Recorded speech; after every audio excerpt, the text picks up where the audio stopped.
welcome, witches, wizards, and muggles alike, to the Fort Worth Zoo School of Witchcraft and Wizardry. You may have heard of the famous Wizarding School of Hogwarts, but here we specialize in fantastic beasts and where to find them. But you know what, before we get started, I think our stage is looking a little bit drab, don't you think?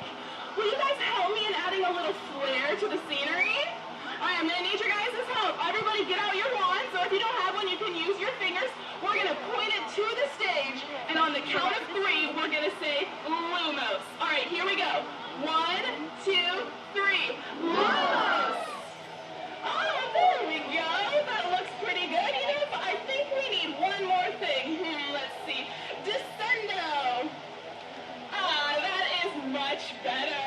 Alright, well, hello everyone. I am Professor Andy, and I am here to recruit young witches and wizards on my quest to find a catalog of curious creatures with fantastic features. But in order to help me out today, I am going to be using the assistance of a couple of my students here. And you know what? I think there's one coming out now. Hi, everyone. Hello, Professor. Thank you so much. Fellow students, did you happen to catch a rare sighting of a magical beast? You did? That was Quincy, our rooster. Now, for those of you that may know, roosters are most commonly found on farms. Now, unlike birds of prey, these guys have specialized feet to allow them to forage through the ground and find some nice, yummy bugs.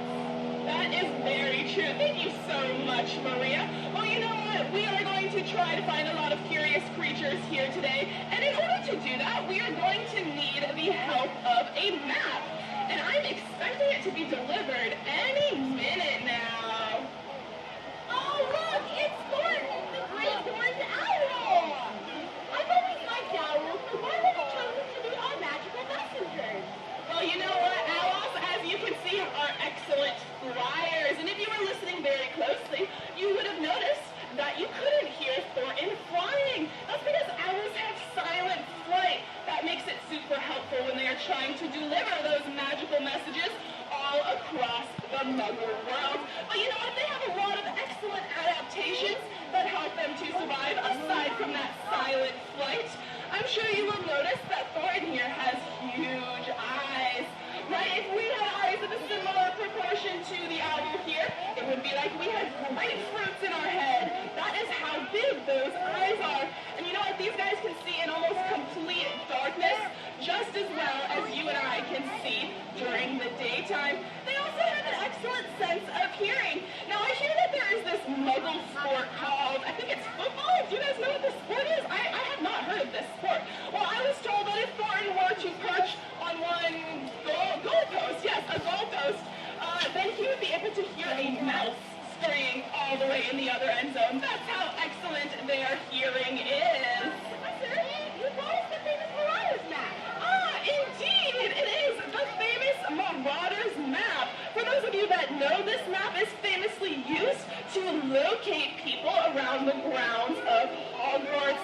But you know what? Today we have bewitched it to help us locate our animal stars. For those of you that know the incantation to open it up, go ahead and say it with me. I solemnly swear I am up to no good.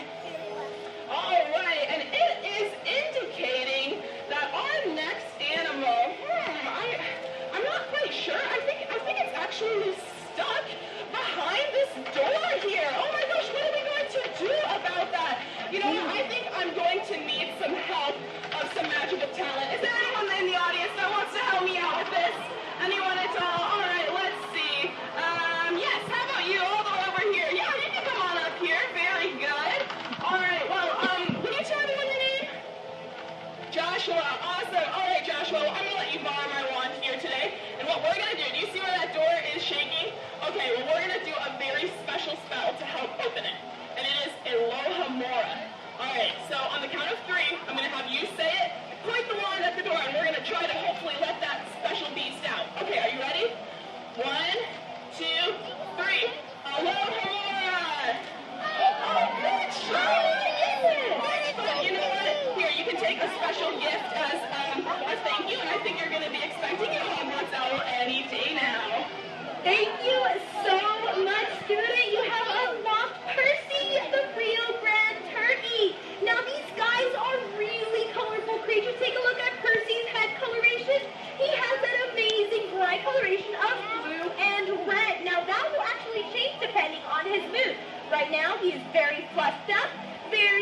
to see you guys because, believe it or not, Percy thinks that all of you guys are lovely female lady turkeys. That's right. So he's showing off some of these skills.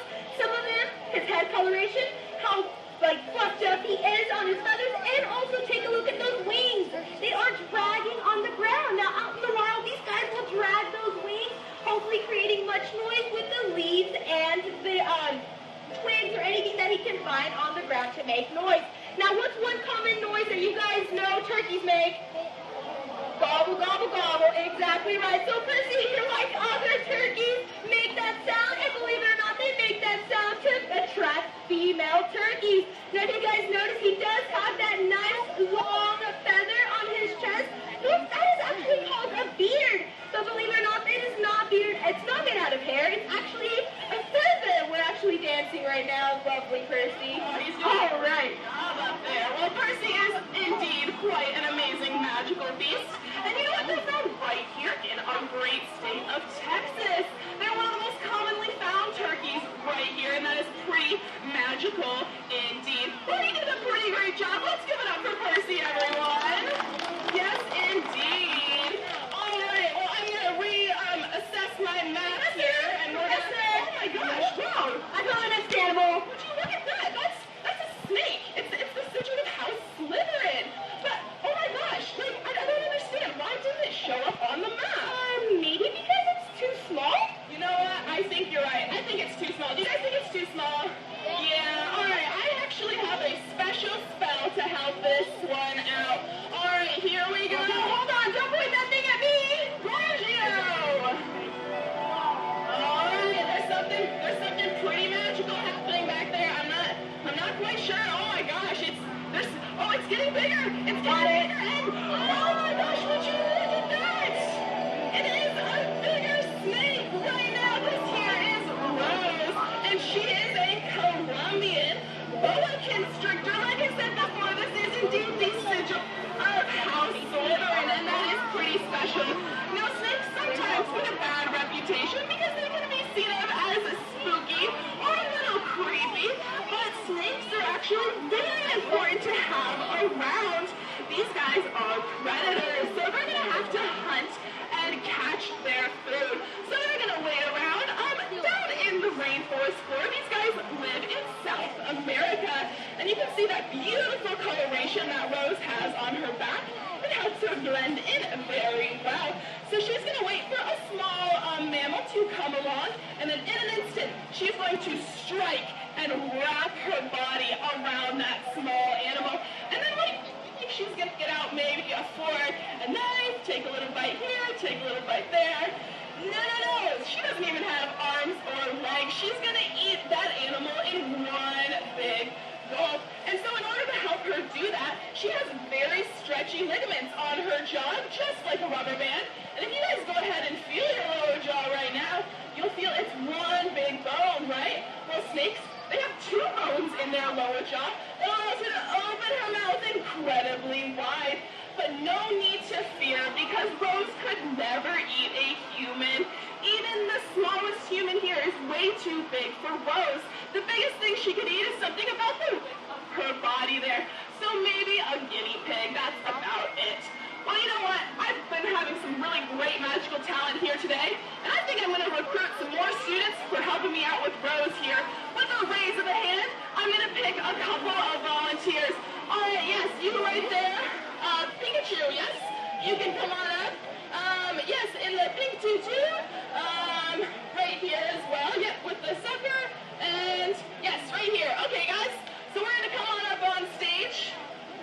Come here, stand right next to me. We're going to all stand in a line and face the audience. Very good. Now, really quickly, we're going to go ahead and tell the audience your name. Here we go. Houston. Awesome. Okay, guys, you did a great job. So what we're going to do is we're going to scooch really close, shoulder to shoulder. Very good. Okay, and then we're going to stick our arms out straight, really straight. Put our hands up, and we're going to help to hold Rose, okay? So we're going to stretch her out all the way. We'll see how far she goes. She keeps going, and oh my gosh, there we go. Look at this, guys. We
wonderful lesson about Rose, the boa constrictor.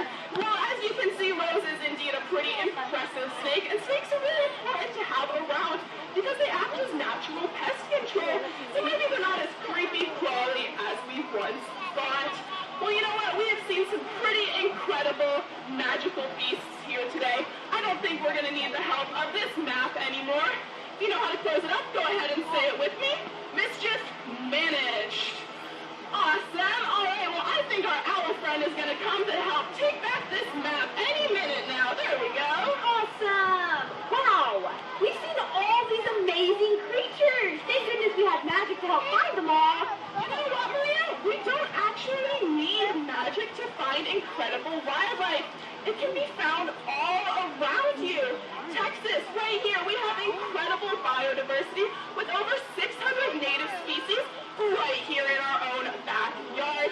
Witches, wizards, and muggles alike can do magical things to help wildlife all around the world. You can do cool things like building an owl box or even planting a butterfly garden to help encourage local wildlife to live around you. We want to thank you guys so much for coming to the Forward Zoo School of Witchcraft and Wizardry here today. I think we've learned a lot. But you know what? I think our most important lesson that we have learned is that you do not need magic to find incredible wildlife. All you have to do is open up your hearts and minds to see it all around you. After all this